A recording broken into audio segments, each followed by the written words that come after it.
Now we are going to start a new chapter, Unit 5, that is chapter number 5, States of Matter, Gases and Liquids.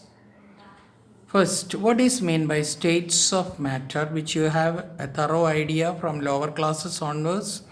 The matter exists in three physical states, namely solid, liquid, and gaseous state. The existence of matter in a particular state depends upon the conditions of temperature and pressure. A particular substance may exist in any of the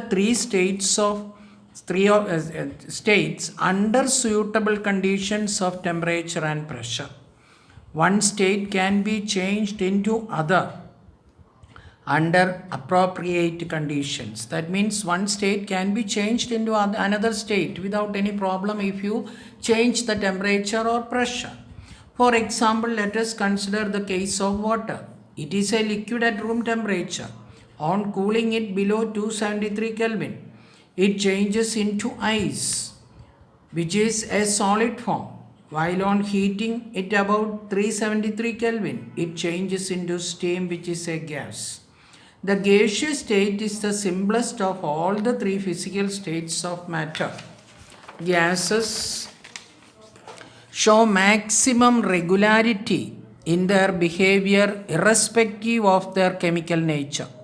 Even gases having very different chemical properties obey certain laws known as gas laws. The uniformity of the behavior is not found in solids and liquids. Gases are characterized by certain quantitative relationship between mass, pressure, volume, and temperature. Now, first point in the syllabus, intermolecular attraction, van der Waals forces, types of van der Waals forces, melting and boiling point. The forces existing between the molecules of a substance are called intermolecular forces. Definition. What is meant by intermolecular forces? While those existing within the molecule of a substance are referred to as intramolecular forces. Next definition. What is meant by intramolecular forces? The intermolecular forces are electrostatic in nature and are much weaker than the chemical forces, fill in the blank question, and play an important role in deciding several structural features and physical properties of matter. An idea of the strength of intermolecular forces operating among the molecules of a substance can be had from the boiling point of a substance. Therefore, this next two sentences can be asked as a fill in the blank question, because regarding melting point and boiling point, important points are mentioned.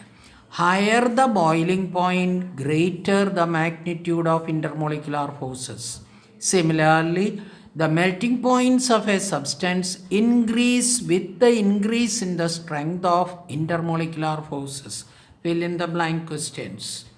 Next point, the intermolecular forces come into existence due to the following types of interaction.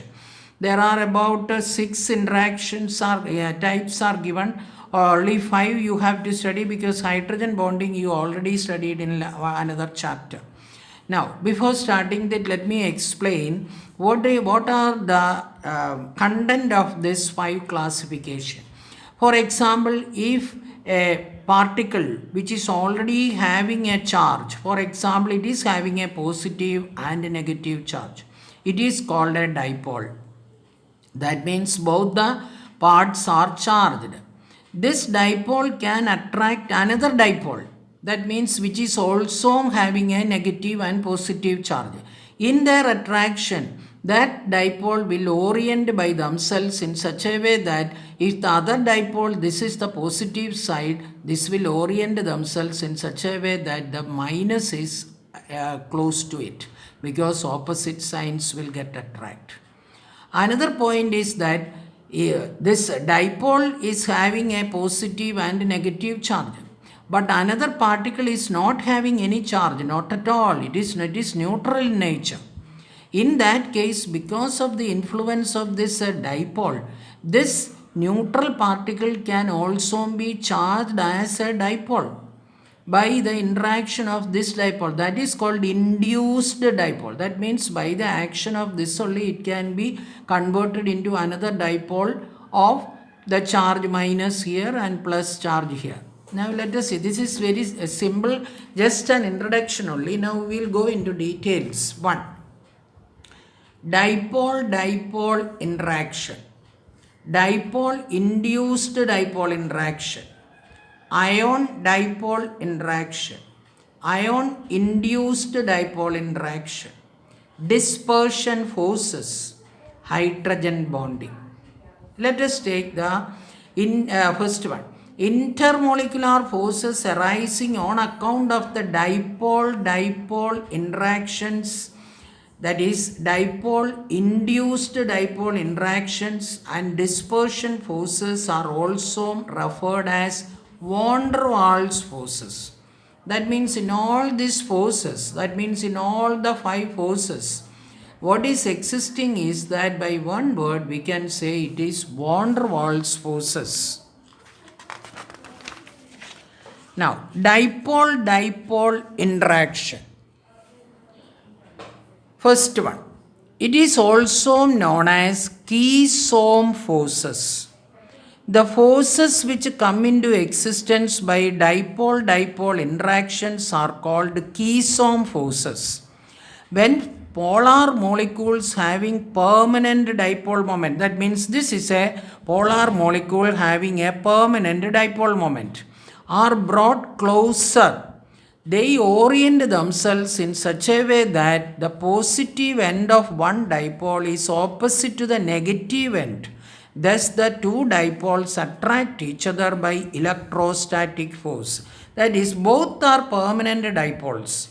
Therefore, when they come closer, they orient themselves in such a way that positive of one dipole close to the negative of the other dipole. This type of orientation is called dipole-dipole interaction. The dipole-dipole interactions are more pronounced at low or moderate temperature. Fill in the blank question.